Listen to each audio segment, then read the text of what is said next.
Hello everyone. তো কিছুদিন আগেই ছিল শিবরাত্রি, তো আজকে তোমাদের সাথে শেয়ার করতে চলেছি শিবরাত্রিতে আমি ঠিক কী করলাম।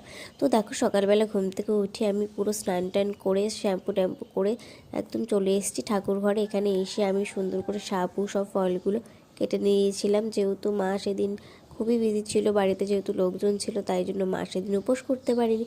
সব কিছু কিন্তু আমি একা হাতেই করতে হয়েছে। দিন রেডি সেডি হয়ে চলে গেলাম মন্দিরে। তো দেখো, এখানে কিন্তু সকলে মিলে সবাই একসাথে আমরা সব কাজবাজ করছিলাম। দেন পুরোহিত মশাই চলে আসলো আর শুরু হয়ে গেল পুজো। তারপরে পুজো শেষ হওয়ার পর এখানে দাঁড়িয়েছিলাম, যেহেতু মাথায় জল ঢালবো।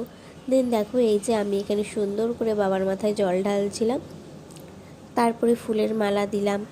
দেন তারপরে পুজো শেষ হওয়ার পর চলে আসলাম বাড়িতে এসে তো ভীষণ খিদে পেয়ে গেছিলো, তাই আর কি খেয়ে নিলাম। পুজো দেওয়ার সব ফলগুলো খেলাম।